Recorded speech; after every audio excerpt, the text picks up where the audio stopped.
하나님 말씀은 창세기 32장 22절부터 32절까지 교독하시겠습니다. 밤에 일어나 두 아내와 두 여종과 11아들을 인도하여 야복강 나루를 건널세.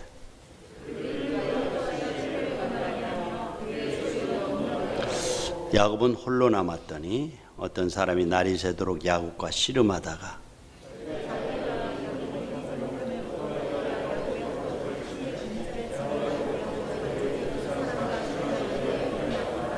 그가 이르되 날이 새려하니 나로 가게 하라. 야곱이 이르되 당신이 내게 축복하지 아니하면 가게 하지 아니하겠나이다.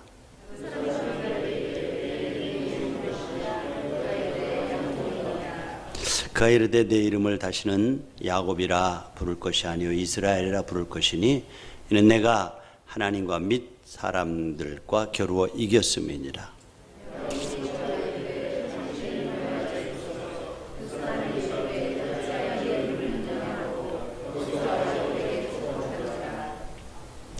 그러므로 야곱이 그곳 이름을 브니엘이라 하였으니 그가 이르기를 내가 하나님과 대면하여 보았으나 내 생명이 보존되었다 함이더라.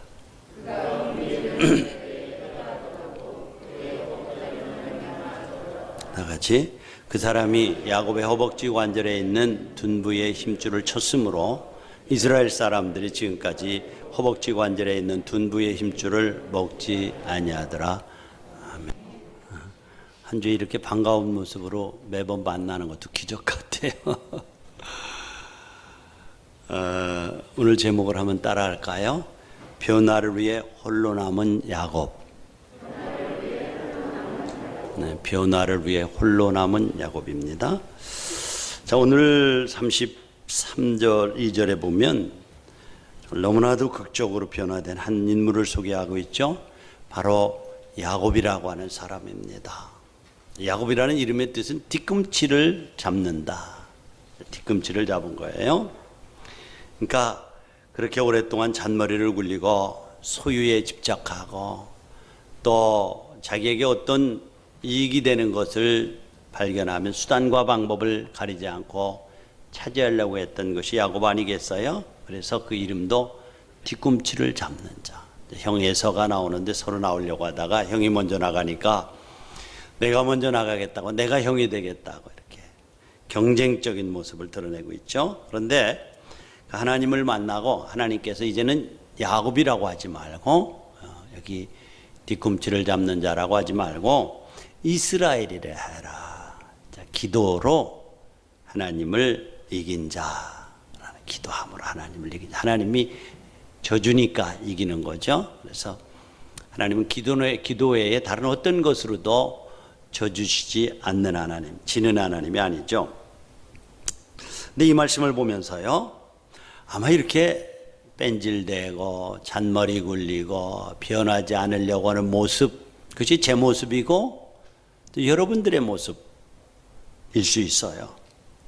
하나님의 방법보다 내 머리를 앞세우고 교회에 나오는데 변하지는 않고 그러면서 생각으로 내가 어떻게 변화된 삶을 살 수 있을까 고민하는 모습, 저와 여러분들의 모습이죠. 그러나 희망이 있습니다. 야곱이라고 하는 사람이 변한 것을 보면 우리도 변할 수 있다고 한번 그런 기대를 해봅니다. 자, 야곱이 어떤 사람이에요? 하나님께서 이제 가나안 땅에서 형 에서 때문에 쫓겨났죠. 야반도주하죠. 자, 외삼촌 하란에 있는 라반의 집에 가서 20년 동안 머슴살이를 하잖아요. 근데 거기서 두 부인을 얻고 또 6년 동안 일함으로 많은 것을 모았어요. 부자가 됐죠. 그렇게 뭐예요? 라반이 사기를 치면도 부자가 됐어요. 어느 날 20년이 지난 어느 날 하나님께서 뭐래요? 야, 야곱아, 이제 내가 떠나온 가나안으로 돌아가라 얘기를 하시지요. 그 얘기를 듣고 본인도 가고 싶었는데 언제 갈까 생각을 하다가 이제 라반 외삼촌의 집이 양털을 깎으러 들판으로 나간 사이에 도망을 치죠. 보통 양 잡는 것은 추수하는 축제와 같아 3, 4일 걸린다고 그래요. 그래 도망으로 시작해도 도망으로 이제 학교를 졸업하는 거예요. 자, 그런데 라반이 야곱이 도주한 후에 3일 후에 아마 집에 와보니까 야곱이 안 보이는 것 같아요. 다른 집에 살았겠지만은 어떻게 된 일인가 보니까 다 가지고 도망을 간 거예요. 그러니까 외삼촌 라반이 화가 머리끝까지 치솟았어요. 이놈 얘기도 안 하고 가. 그리고 실상은 놓아주고 싶은 생각이 별로 없었어요. 그래서 이제 빨빨한 사람들 며칠 거느리고 이제 야곱을 쫓아가지요. 그런데 야곱이 열흘 간 길을 7일 만에 쫓아가서 붙잡아 버렸어요. 절체절명의 위기에 야곱이 처한 거예요. 하나님께서 라반을 불러서 야곱을 절대로 건드리면 내가 가만 안 놔둘 거야. 그러니까 이제 야곱이 거기에서 이제 자기의 생명을 건지죠. 그리고 이제 거기서 이별을 하고 가나안을 향해서 지금 나가고 있는 거예요. 얼마나 벅찼을까요? 부모님이 얼마나 늙으셨을까? 내 형님은 어떻게 변했을까? 고향 땅의 나무들은 얼마나 자랐을까? 이런 기대를 가지고 가는데 그 기대와 설레임도 얼마 가지를 못하죠. 왜요? 그런데 형이 아직도 나를 향한 원한을 품고 있지 못한다면 내가 온전하지 못할 거야. 이런 두려움 때문에 고향이 다가오면 다가올수록 가슴이 뛰는 겁니다. 두려워지는 겁니다. 그래서 잔머리를 또 굴리죠. 일단의 무리들을 보내서 야, 우리 형의 동태좀 한번 살피고 와라. 형이 분노가 좀 풀어졌는지, 나를 향해서 아직도 분노를 가지고 있는지. 그 일단의 무리들을 보내고 그들이 돌아와서 하는 보고가 뭐냐면, 근데 아직 그 형님이 우리 주인을 향한, 야곱을 향한 분노가 안 풀어진 것 같아요. 400명의 군대를 거느리고 지금 오고 있어요. 야, 정말 야곱이 얼마나 가슴이 뛰어나. 기절초풍할 노릇이지요. 네? 지금 오고 있다는 거예요. 나는 죽었다. 하지만 나는 하나님의 명령이기 때문에 가나안으로 돌아가야 돼. 아버지 어머니가 보고 싶어. 뭐 이렇게 하지 않았겠어요? 자, 그리고 이제 자기에게 따라온 무리들을 둘러 갈라 하인들과 일단의 가축들을 먼저 야복강을 건너 보냅니다. 조금 이따 저녁 때가 되니까 자기의 사랑하는 자녀들과 부인을 양떼들과 함께 반으로 갈린 양떼들과 한번 보냅니다. 그리고 지금 야곱은 야복강가에 홀로 남았어요. 외롭겠죠. 얼마나 두려웠겠어요. 얼마나 가슴이 뛰었겠어요. 홀로 남았어요. 그때 하나님이 찾아오셨어요. 야곱이 그 위급한 상황 가운데 하나님을 붙들고 도와주지를 않았대요. 하나님이 져주셨어요. 그 하나님께서 야, 내 이름이 뭐냐? 라고. 이름을 묻는 것은 자기 정체성을 묻는 거예요. 너 도대체 누구냐? 어떻게 살아왔냐? 이 말이에요. 야곱입니다. 사기꾼으로 지금까지 뒤꿈치를 잡는 자의 삶을 살아왔습니다. 때 하나님께서 이제부터는 야곱이라고 하지 말고 이스라엘이라 해라. 기도로 하나님과 싸워 이긴 자라고 하는 이름을 가지고 그 이름에 합당한 삶을 살아라 하고 이름을 바꿔주고 야곱의 생애 가운데 놀라운 변화를 체험하는 것을 보게 됩니다. 여러분들, 기독교는 변화의 종교입니다. 예수님을 만나면 우리 주님의 형상을 따라서 우리의 삶의 목적이 변하고 우리의 기질과 성품이 변화해야 됩니다. 성경에 보면은 예수님 만나고 하나님 만나고 변한 사람들의 얘기로 가득해요. 아브라함이라고 하는 사람이 아브라함으로 변했어요. 야곱이 이스라엘로 변했어요. 무식했던 어부 시몬이 이제 베드로로 변해서 내가 너에게 천국의 열쇠를 주겠다라고 하면서 천국의 열쇠를 가진 자로 변했어요. 성격이 불같아서 우레의 아들이라는 별명을 갖던 사도가 예수님을 만난 후에 사랑의 사도로 변했습니다. 살인범 사울이요, 예수 만난 후에 주님으로 해서 자기 목숨을 버리는 순교자 바울이 된 거예요. 여러분들, 7 귀신 들린 장녀 막달라 마리아가 예수님 만나고 위대한 성녀가 됩니다. 그러니까 예수님을 만나면 성령은 여러분에게 끊임없는 변화를 요청하고 있고, 또 우리도 변화돼야 하나님의 자녀로 놀라운 주님이 주시는 축복을 누리며 살 수가 있습니다. 변화가 뭐예요? 새롭게 된다는 거예요. 나쁘게 변하는 것을 변화라고 하지 않고 변질된다고 하고 타락한다라고 합니다. 그래서 참 아름다운 변화는 변화라고 말해요. 주님을 만나면 반드시 변화돼요. 변화가 없으면 믿음이 성장할 수 없고요. 변화가 없으면 정말 축복이 흘러가지 않습니다. 변화돼야 돼. 주님의 제자된 우리도 야곱처럼 반드시 변화를 요청받고 있는 분들임을 기억하시기 바랍니다. 그리고 변화되어져야 하는 거예요. 자, 그런데 야곱의 어떤 것이 변화돼야 됩니까? 야곱이 어떤 삶을 살아오는데 내가 변화라고 말합니까? 그래, 그 변화시키기 위해서 하나님은 지금 약복강가에 홀로 지금 두시는 겁니까? 야곱이 가장 문제가 되는 것은 경쟁적이었어요.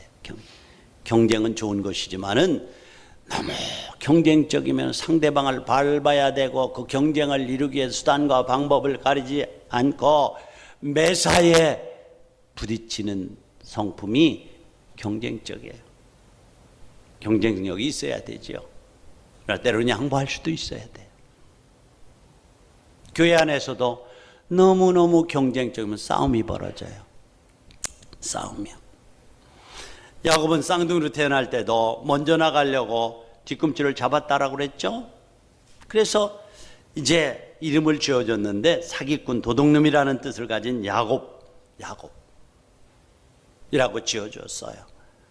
그러니까 야곱이 엄마 뱃속에서 나오는 그 뱃속에서 나오는 그 원죄를 가지고 태어난 인간, 아담 이후에 타락한 인간성을 대표하는 자로 야곱은 저와 여러분들의 모습입니다.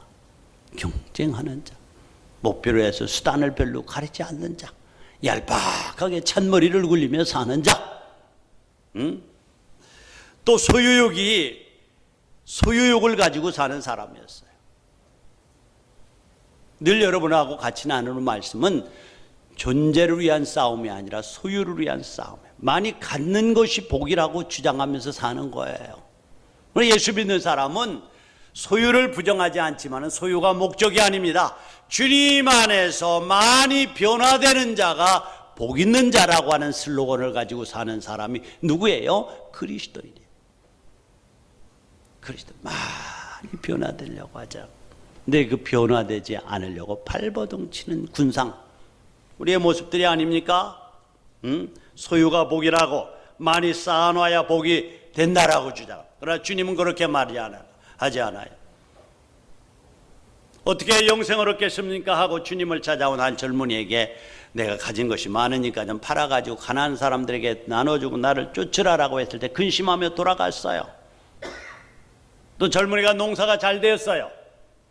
이 정도 잘 됐으면 먹고 살만하다라고 하면서 내 영혼아 편히 쉬고 자고 먹고 즐기면서 살자라고 할 때 예수님께서 어리석은 사람아, 내가 오늘 밤 내 영혼을 찾으리니 내가 곳간에 쌓아둔 것이 네 것이 되겠느냐고 질문하세요.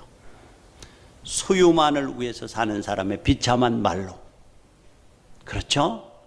비참한 말로. 하나님은 때때로 소유가 인간의 목적이 아니라는 것을 알게 하기 위해서 삶의 막다른 골목으로 모시는 때가 있어요. 그 앞에서 소유 귀하지만 소유가 전부가 아니로구나.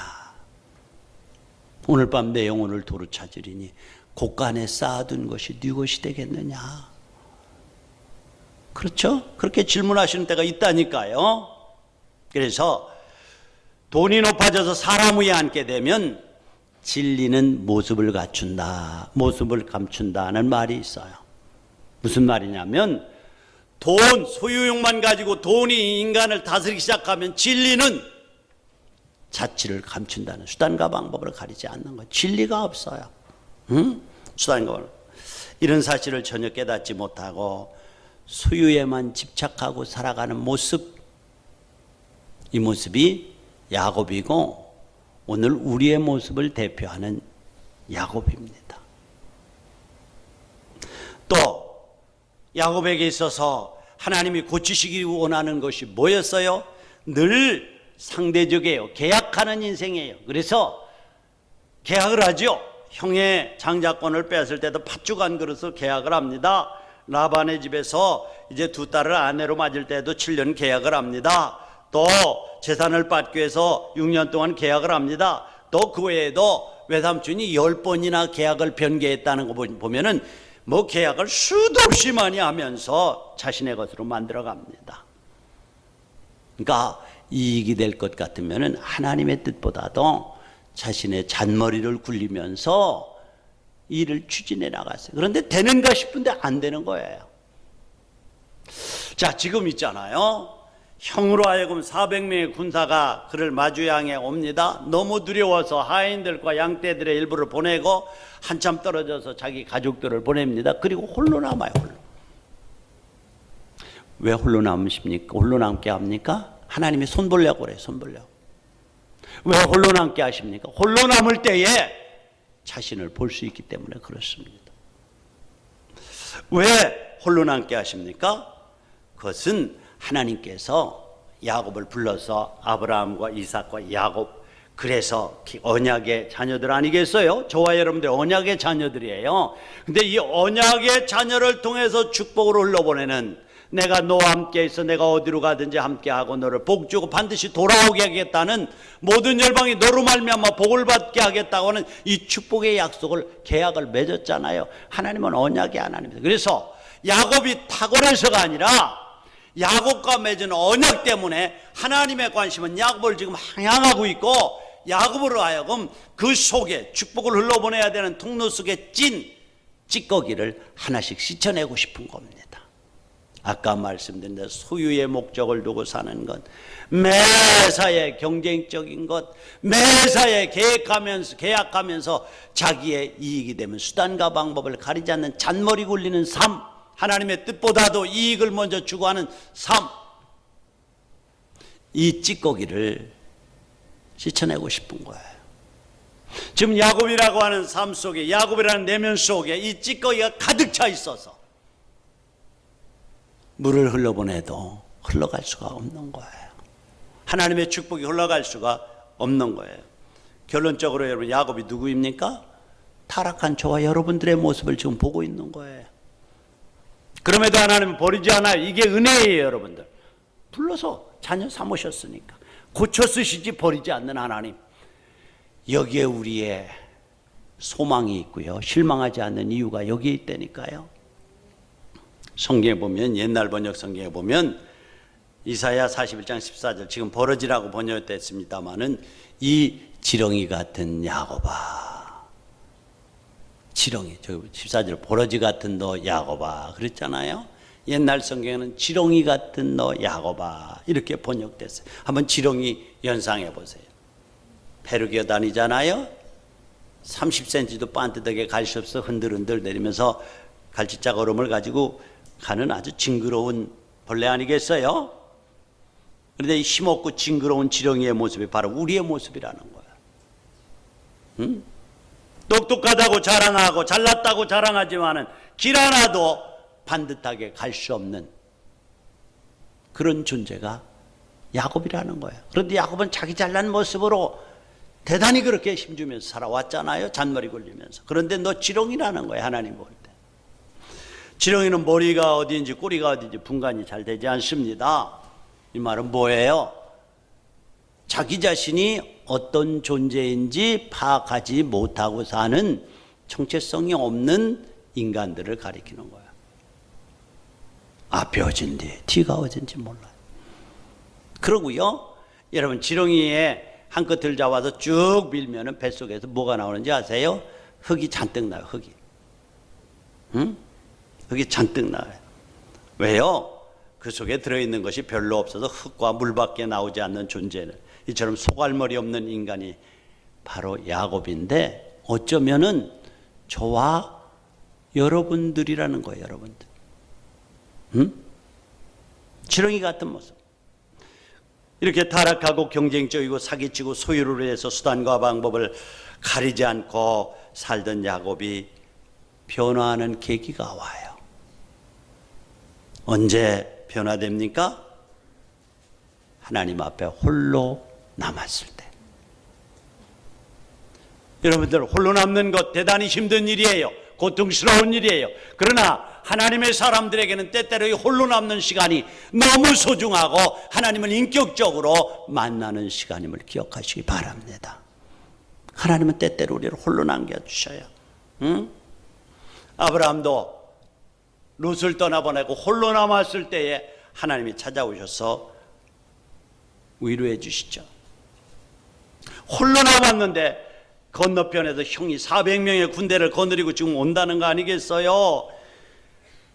얼마나 두려웠을까요? 자, 홀로 남아서 야곱이 무엇을 했을까요?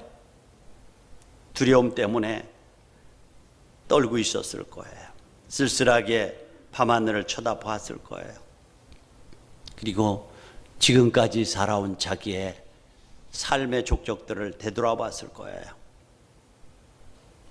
그래, 사기꾼 도둑놈이라는 자기 이름 속에 숨겨져 있는 참된 자아를 좀 발견하는 시간이 되었을 거예요.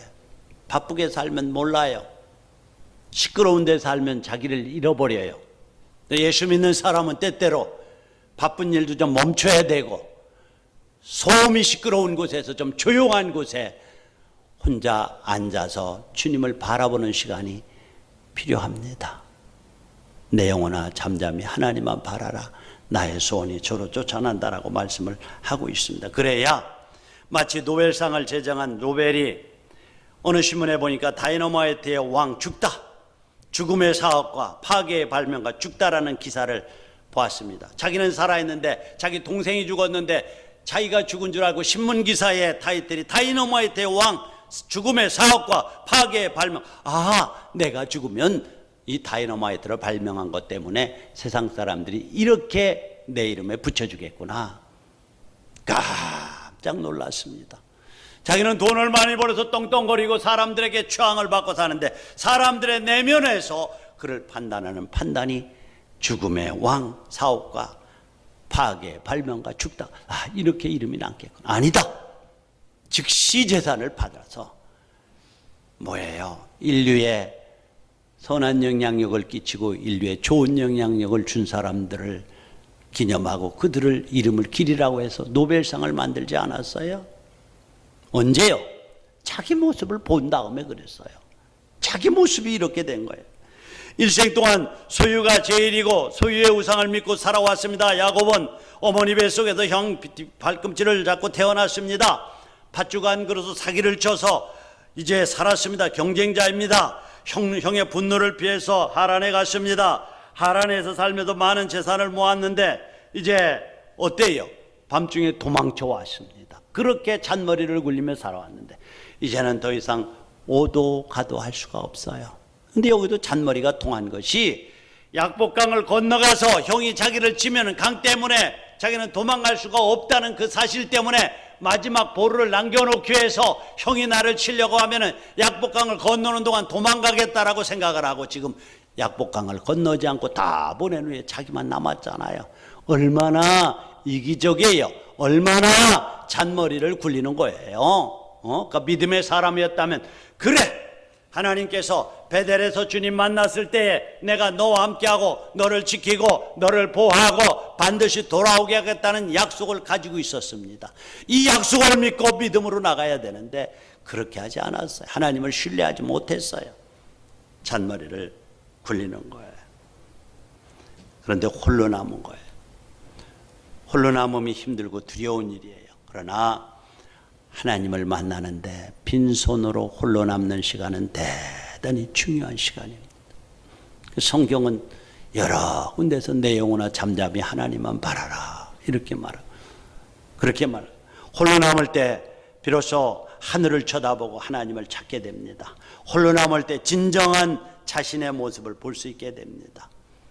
고통스럽지만 참으로 변화하기 위해서 가장 소중한 시간은 하나님 앞에 홀로 남는 시간입니다. 인간은요, 많이 가질 때보다 빈손으로 가지고 있을 때 하나님을 찾게 되고요, 진정한 자기의 모습으로 돌아오게 됩니다. 탕자가 어떻게 했다고요? 아버지의 재산을 가지고 다 낭비하고 가진 것이 없어 돼지 치는 집에 가서 머슴으로 사는데 쥐엄 열매로 배불리고 싶어도 먹을 것이 없잖아요. 그랬더니 이에 스스로 돌이켜, 몇 번 말씀드렸죠. 영어로 말하면 He came back to himself. 그가 그 자신에게로 돌아왔습니다. 지금까지는 그래서 밝은 것, 멋진 것, 활락, 쾌락, 세상 것을 바라보며 살아왔는데, 내가 바깥에 나가서 He came back, 그가 그 자신에게로 돌아와서 자신을 진정한 자기를 발견하는 거예요. 그리고 고백이 뭐죠? 아하, 내 아버지 집에는 먹을 것이 많은데 여기서 줄여 죽는구나. 자기를 발견하고, 아버지가 좀 더 있다 가라고 할 때 그 말이 맞았는데 나는 나를 맹신하고 있었어. 그리고 뭐예요? 차라리 아버지에게로 돌아가서 아들이 아니라 품꾼의 하나로 써달라고 그러자.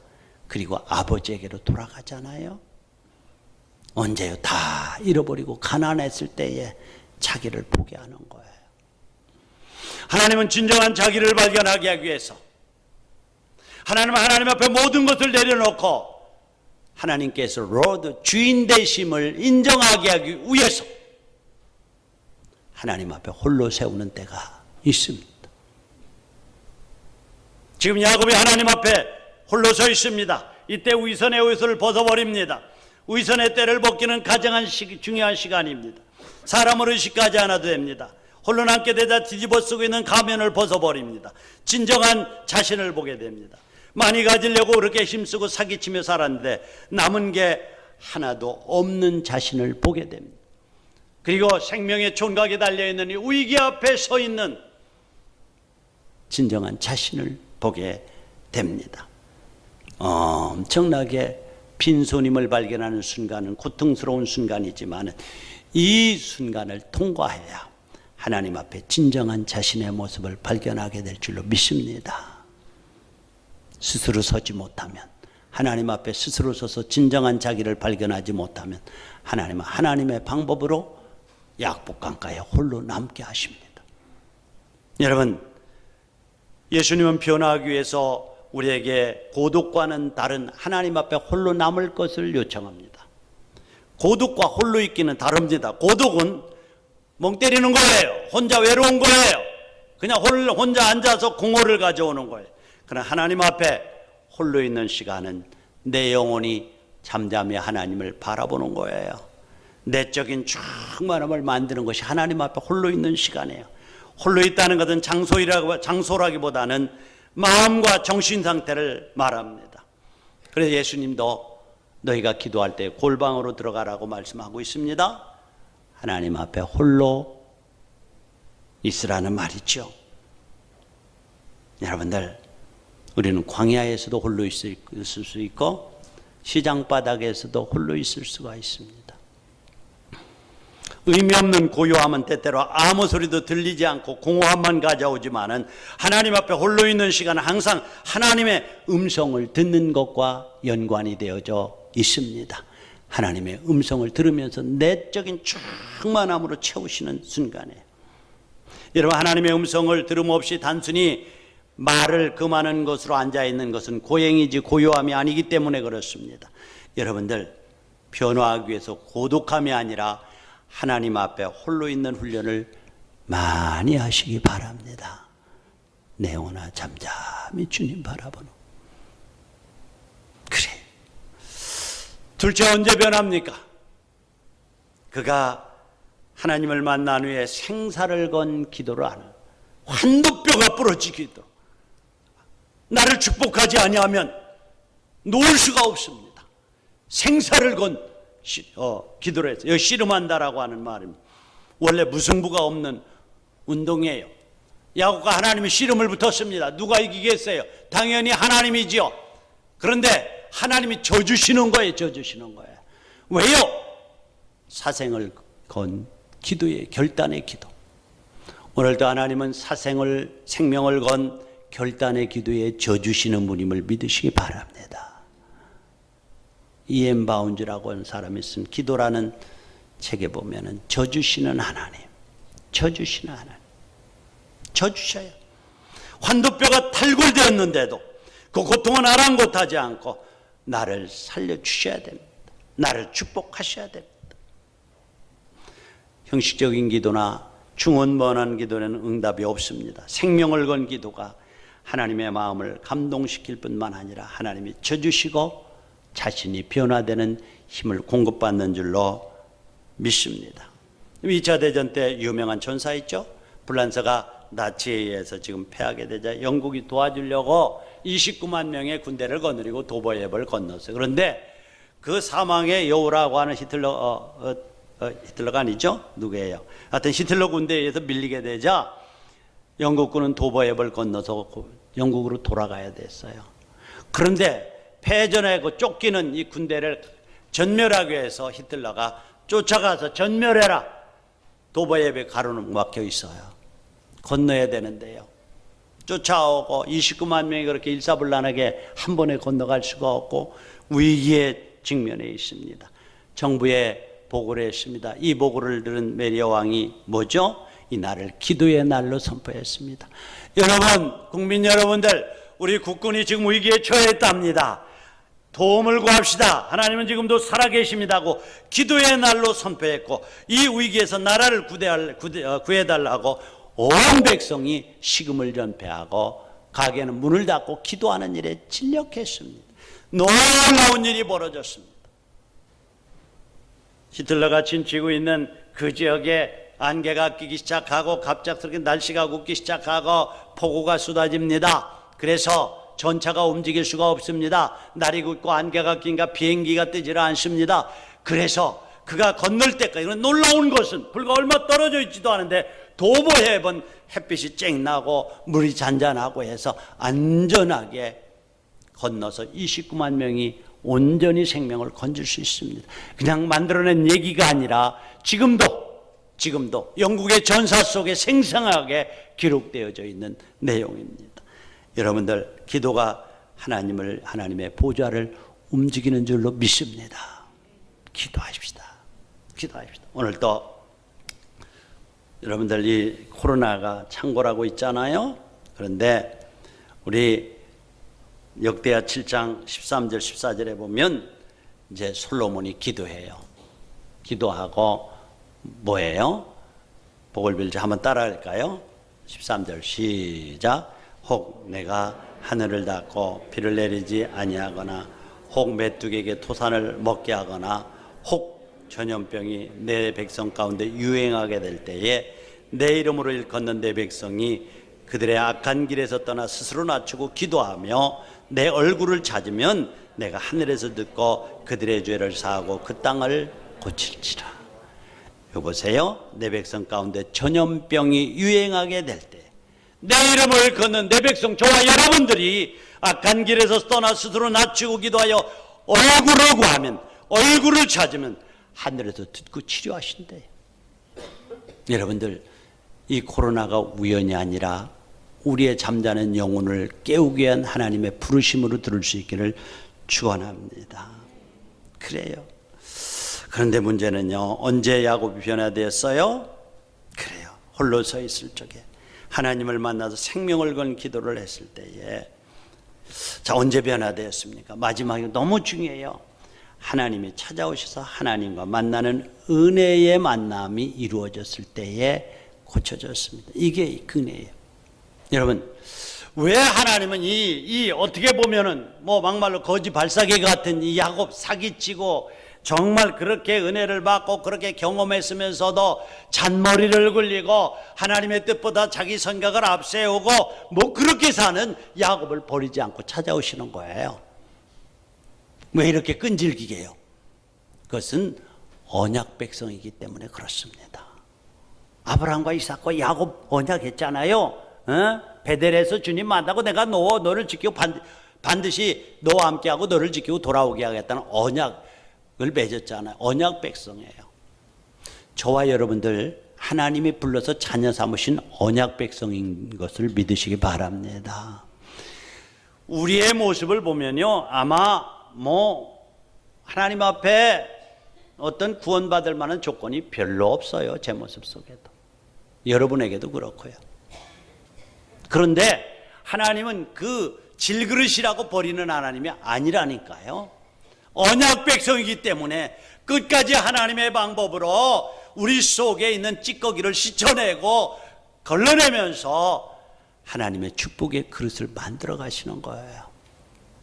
언제나 여러분들, 언젠가 말씀을 드렸습니다마는 디모데후서 2장에 있는 말씀 보면은 질그릇과 큰그릇, 은그릇이 있잖아요. 하나님은요, 그릇 자체가 가지고 있는 가치 때문에 쓰는 하나님이 아니라니까요. 금그릇이라고 쓰고 은그릇이라고 쓰고 너 많이 배웠고 너 똑똑하고 잘생겼고 부자고 헌금 많이 하고 그래서 쓴다. 아니요. 질그릇이라고 버리는 것 아니에요. 가치는요, 하나님 편에 보면 도찐개찐해요. 그러나 이런 것들에서부터 자기를 깨끗이 하면 깨끗이 하시는 거예요. 그러니까 하나님이 축복하기 위해서 먼저 다루시는 부분이 뭐죠? 그릇을 정결하게 하는 거예요. 그릇을. 야곱이 택한 그릇이에요. 이것을 쓰기 위해서 지금 그 안에 있는 찌꺼기들을, 더럽고 추한 찌꺼기, 경쟁적이고 그리고 소유의 욕심을 가지고 살아가고 매사에, 그렇죠?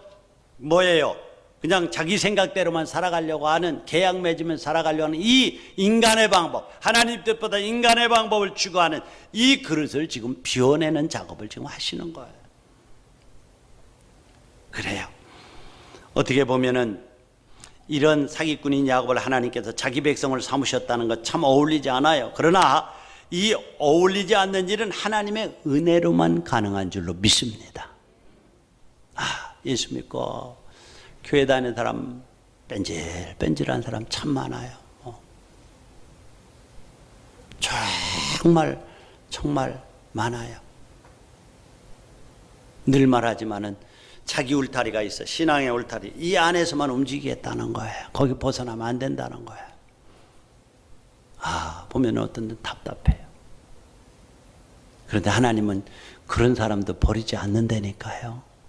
이게 뭐죠? 은혜예요. 은혜. 그러나 그 모습 그대로 쓰지 않고 하나님은 쓰기 위해서 약복강가에 홀로 앉게 하신다니까요. 위기 앞에 앉게 하신다니까요. 축복의 그릇으로 빚기 위해서 그런 거예요. 그래서 끝내 내 인생의 주인은 내가 아니고 하나님이십니다라는 고백을 하기까지 빚어가셔요. 우리가에도 정도의 차이는 있지만 야곱 같은 사람들이 있어요. 하나님은요, 언약 백성을 축복의 그릇으로 빚기 위해서 약복강가에 앉히십니다. 그래서 처음에는 인자하고 부드러운 음성으로 오늘 설교 말씀을 통해서 성경을 읽어가면서 성령께서 찔러서, 야, 너 그 모양은 안 돼. 좀 변화돼야 돼. 너 예수 믿은 지가 얼마 되니? 그렇게 말씀하셔요. 그래도 듣지 않으면은 정신 차리라고 좀 흔들어요. 실패하기도 하고 낙심되는 일도 만나기도 합니다. 그래도 변하지 않으면 책직을 들으시죠. 치명적인 질병이나 치명적인 실패를 맛보게 하시죠. 별거 아니야 인생. 고백하고 하나님 바람 천부의 의지 없어 손들고 옵니다. 그런데 말이죠, 성경에 보면 그래도 성품이 변하지 않으면은 고린도전서 11장 30절 같은 데 보면은 그냥 하나님이 불러버리신대요. 너무 땅에서 그렇게 너저렇게 살지 않게 하기 위해서요. 이게 하나님의 사랑입니다. 적극적인 사랑이에요. 방관해버리는 하나님이 아니고 너 모나고 그 모양 국기르니까 버리는 하나님이 아니라 언약 백성은 하나님이 약복강가에 지금 야곱을 세우신 것처럼 세워서 모난 부분을 다듬고 속에 낀 찌꺼기를 빼내고 하나님이 쓰심에 합당한 그릇들로 지금 만들어 가신다니까요. 그래서 결국은 축복의 그릇을 빚어가시는 하나님. 그래서 변화하기 위해서 홀로 남게 하신 하나님의 손길, 그 자리에 여러분들이 앉기를 바랍니다. 그리고 내 안에 끼어있는 하나님이 정말 씻어내고 싶어하는 찌꺼기가 무엇인지를 보면서 성령의 감동을 따라 스스로 그 울타리를 좀 벗어나시기 바랍니다.